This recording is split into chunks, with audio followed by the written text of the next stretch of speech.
All right, today's an awesome day, isn't it? Here I go again with my e-explainer. So this series is going to be on the 30 questions that people who are new to network marketing in particular should be asking, but it also may apply a lot of the stuff to affiliate marketing and click marketing and direct marketing and most digital marketing as well. So the four pieces of this, by the way, I'm Vinny Martinelli, and that's awesome. Today's your lucky day because most of the time I forget to say that. And so now that I said it, see, it's your lucky day just by knowing me. So there's I call it the UPC symbol. That's a QR code. Take a picture of that in your camera, get right to my website. There's my little logo there. Hope you like it. I did a lot of work to that. I'm really not good at the artsy stuff. But if you've got a lot of questions like I've got surrounding me, this might be the place for you. Last time we talked about getting started and company specifics. This time we're going to talk about finding and managing prospects and customers. After that, we're going to talk about building a team and being an awesome leader. And then we'll talk about some growth strategies. So regarding the first piece to that, we'll get right started because that's just how I am. When you're first getting into, you're going to know a lot of this just common sense, but some of the stuff you really should do, and most people do it differently than how I think they should do it. So you want to understand your target market before you really do anything, even before you join an opportunity.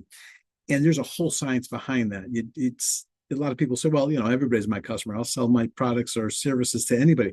Okay, true, but that's not your target market. So your target market is where you get the highest return on your investment, whether that investment is in money or time or assets or whatever.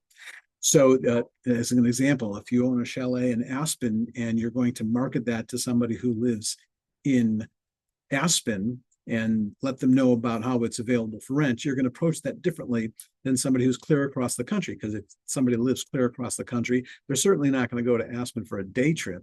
So you might want to talk more about the travel piece of that or about the accommodations.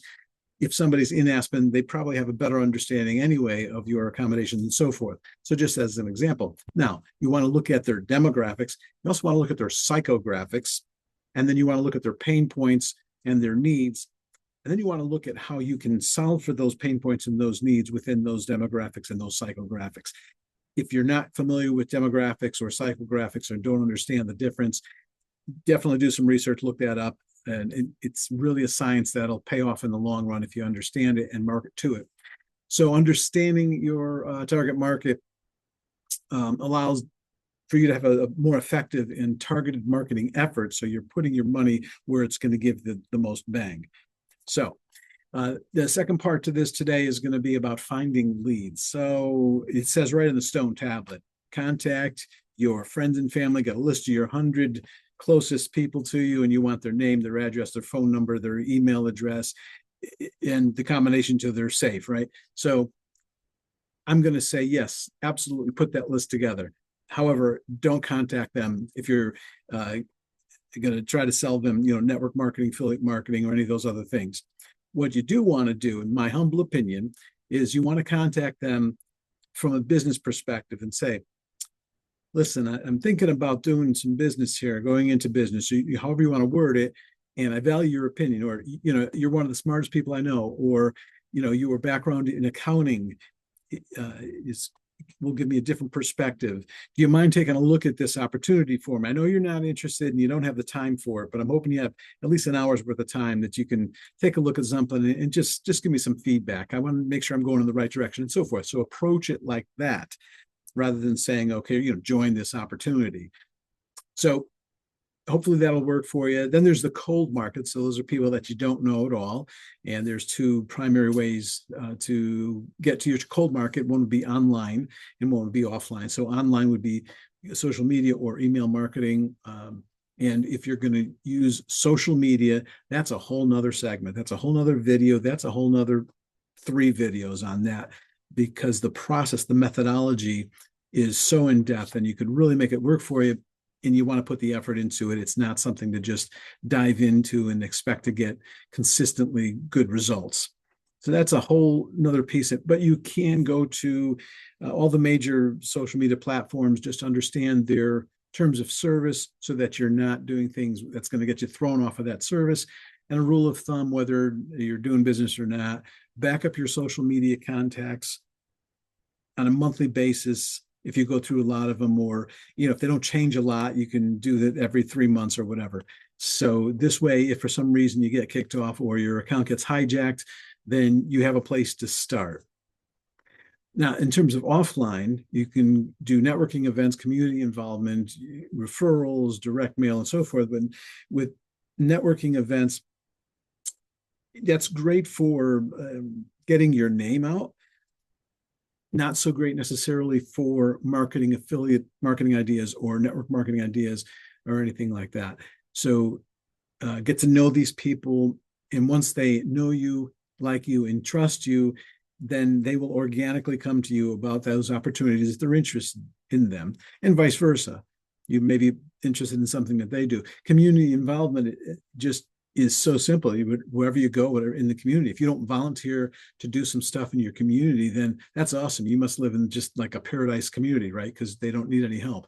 Most communities do need some sort of form of help, even if it's just, hang out at the baseball game, talk to the parents of the kids, or talk to the vendors, whatever you want to do. It's just a way to get your name out there, get your face out there, to get comfortable with what you're doing, and so forth.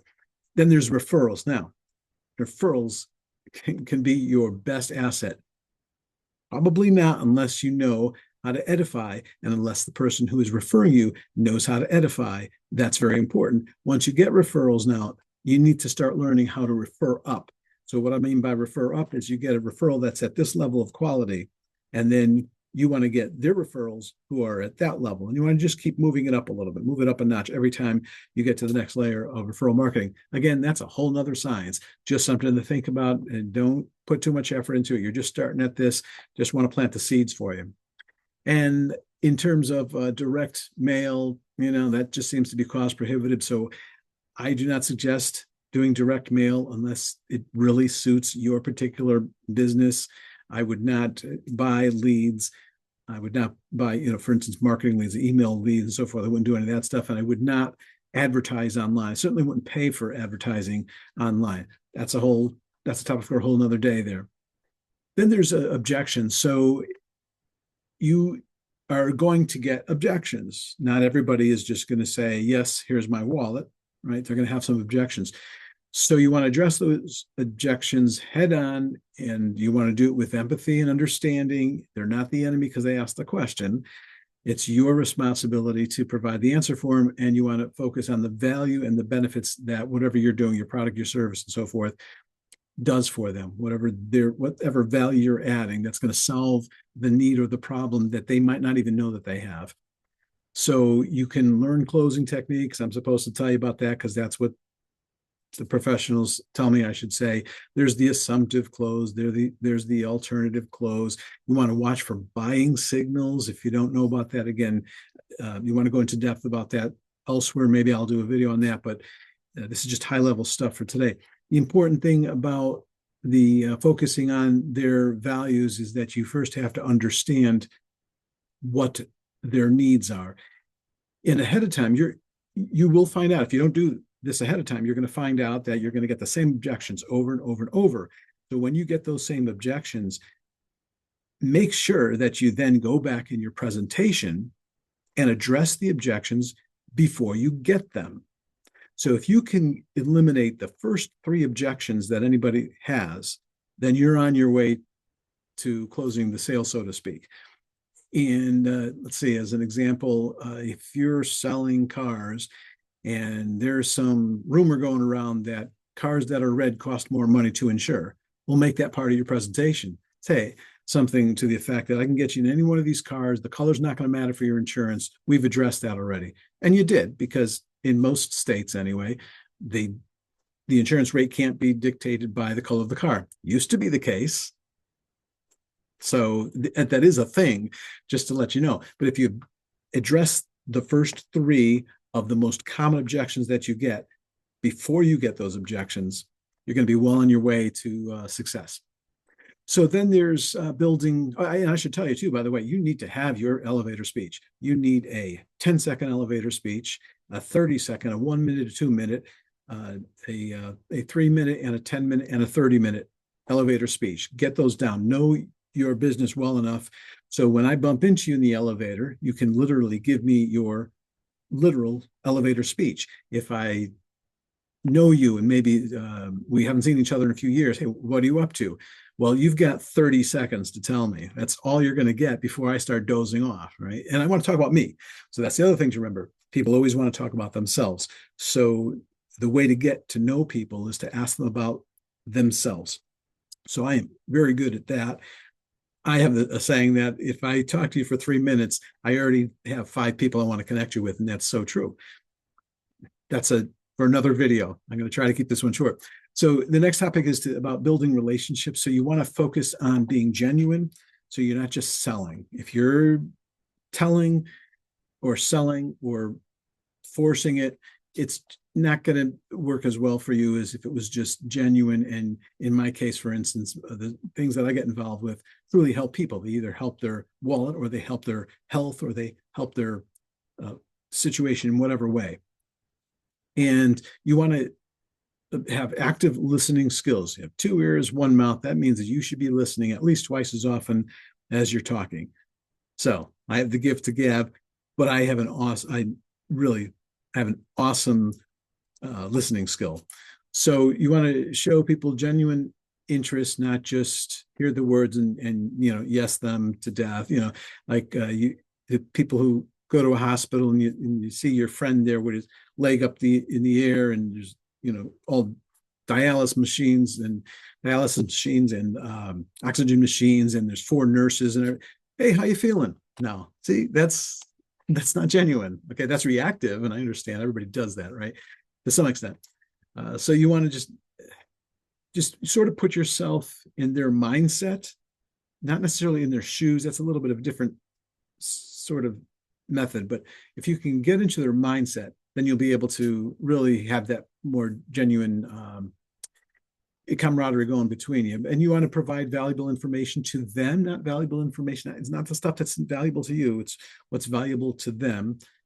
And you want to be consistent with your message, not only with that particular person, but with everybody that you speak to. And then you'll start getting better at it, by the way, just by doing it repetitively and so forth. So you want to build trust and rapport, and then you want to have excellent follow-up skills. Now, I'm not very good at follow-up, and a lot of it's not really my fault. It's not me, right? And why I say that is because I do a lot on social media, and no social media platform that I'm aware of has a built-in CRM. So if I'm contacting you on the social media and you say to me, I'd like to know more about that when I get back home. I'm on vacation for 2 weeks. All right. So there's no way for me to go on your profile and click a button and remind me in 2 weeks to contact you. There's no way to do that. So you probably want to have a CRM system, and then you want to put their data into your CRM system, put the notes, how you met them, when you met them, where you met them, whatever it is, what the conversation was like, so for instance, if somebody just happened to mention that their kid is graduating from college and they don't have time to talk right now, next time you talk to them, you really want to bring up, hey, how did that graduation party go? Or how were the graduation ceremonies, whatever it is. And you also need their permission to take their data off of some social media platforms and put it into your own CRM. So just make sure that you get that permission from them. Hey, do you mind if I put your name and address in the CRM? Oh, I noticed that your profile shows your phone number and so forth. Do you mind if I extract that and put it in my own CRM? Of course, they're going to say yes. And if they don't, then where were you going in the first place? So no loss, right? But you do want to follow up promptly and in a timely manner. And you want to, after that, just maintain just regular communications. It doesn't have to be every day necessarily, depending on the situation. But even, when people say no, they only mean not right now, or they mean you haven't explained this to me well enough, or you haven't solved my pain points, whatever that is. So no is a very powerful word, and you want to hear no, because that means at least they're not slamming the door in your face. They're just closing it quietly. So you want to give valuable content to whoever you're contacting in each contact that you make with them. Something very positive, even if it's just a motivational statement, something to add value to your relationship. And of course, if they have any questions, want to answer those right away as well. Then it sort of went to this, but managing your customer database. So again, use a customer relationship management system, which is a CRM, customer management system. There's all different names for it, but for our conversation, it's all going to be the same. And you want to be able to organize their information, their data. You want to tag them with certain things. So in 6 weeks from now, you find out, oh, I just got this new product and it's supposed to be great for people who have, I don't know, diabetes. You can go then to your CRM, you can type in diabetes and poof, everybody who you spoke with and noted that has some kind of issue with diabetes. I don't care if they're selling medicine for diabetes or if they work as a doctor and that's their specialty, whatever it is, those are going to populate. So you can recontact those people. Hey, I've got this new thing out. And if it's a doctor, you say, have you heard of it? What do you think of it? If it's a patient, for instance, you can say, have you heard of it? Bring it up to your doctor, see what they say, and so on. And you want to track when you're contacting them. Again, the little things, if you see them at a festival, no matter how well you know them, then you go home, you put that in CRM. Here's the people I met at the festival, and you tag them or put a comment in there or something. So next time you see him, hey, I remember last time I saw you was at that festival we went to, whatever it is, to just keep them top of mind for you, and also to make it easier for them to have you top of their mind. And you want to just manage those interactions. You want to always provide excellent customer service. It's never, you're having a bad day. That's no excuse for your customer service to have a bad day. You want to address their concerns right away, no matter how bad that headache is throbbing, right? And you may want to have some sort of customer loyalty programs where you give them something that doesn't cost anything, but they're getting some kind of benefit out of it. It could be, for instance, a lead magnet. If you don't know what those are, that's a different conversation. The next area I want to just briefly talk about is marketing automation. So you can't be everywhere and do everything yourself and get to as many people as you would really like to. So you want to do some of your repetitive tasks. It could be email marketing, social media marketing, any kind of follow-up with emails and things like that. There are tools that can do that for you. So there's plenty of platforms, and I have evaluated tons of them. That's a different video. There's social media tools and the email tools, I should say email marketing tools, like if you heard funnels or campaigns and things like that. You don't know what those are yet. You will. When you have a big enough list, it'll matter. Right now, if you're just starting out, it's not going to matter. But they can streamline all your efforts and make your day more efficient, and therefore you'll become more effective. Then, as far as handling complaints and returns, that's something that most of us don't have to worry about anymore with affiliate marketing or network marketing, although with click marketing, that's a little more common where you may have to deal with that. But if you're doing the network marketing, that isn't direct sales. A lot of people have approached me, why are you in direct sales or something like that? No, I'm not in direct sales. It's not direct sales at all. If somebody wants something that the company's offering, they go to the company website and they get it. They don't go through me. I don't fill my garage up with stuff and you come over and pick it up and give me some money. No, that's not how it works. Okay, that's the old days or in very rare opportunities, but nowadays it's not really a big deal. However, you want to be aware of who to contact if there is some kind of a customer service issue, so that when they say something to you, you can say, well, here's the answer to that, or here's how you find the answer to that. It's always not giving a man a fish, it's not feeding a man a fish, it's teaching a man to fish, right? So the same thing with any of these. You don't want to be in customer service, or maybe you do, but if you want to be in network marketing, you really don't want to be in customer service. You want them to have excellent customer service, pay the professionals to do it. So the company is doing all the customer service for you, so you shouldn't specialize in that necessarily. You're probably not as good at it as they are. But you do want to, if there is a question or a complaint or anything like that, you do want to handle it right away, and you want to try to make it the best experience, as though it was you who's having the problem and you have to solve it for you. So you want them to just have the best possible experience in every measure. With social media marketing, you do want to develop a content strategy, and you want to be regular at it. It's very important that it doesn't have to be necessarily every hour or every day or even every week. You need to be consistent at it. And you want to provide value, of course, and you want that again to be geared toward your target audience. And it could be open to everybody. Again, I'm sure if I call you up and I want to buy something from you, you're going to take my money, but that's not the point. You want to make sure that your target audience sees this more so than an audience that is more likely not to do business with you. You want to engage with everybody. So when people, even if when they comment, you want to comment back. If they say something, even if it's just a statement and they're not expecting a comment, if it's something rhetorical, still reply and always say thank you. Oh, thanks for commenting, right? The same thing with likes and follows and shares. Hey, thanks for following me. Thanks for sharing this. That means a lot to me. Make sure you do those things. I'm not very good at that. You need to be really excellent at that. It's something I'm working on, just admittedly not the best at it. But and then if you're going to run advertising, you want to make sure it's all targeted and you want to really put a lot of effort into that. Again, I do not suggest buying any kind of social media advertising, period. And you want everything you're doing, you want to make sure that you have a strong reputation, that people feel comfortable with you. Again, they like you, they know you, they trust you, and then that's the fastest way to long-term success. Then there's the offline marketing. So you can host events, especially if you're selling products or workshops or presentations. Not so much in digital marketing. That kind of defeats the purpose of calling it digital. I suppose, there could be circumstances where you do it. You can distribute flyers, whether electronic or by postal mail or whatever. Not something that I'm big on, but I want to have those marketing pieces available. So if somebody asks a question or brings up a point, I can send that to them. That's not really where I want to concentrate, though.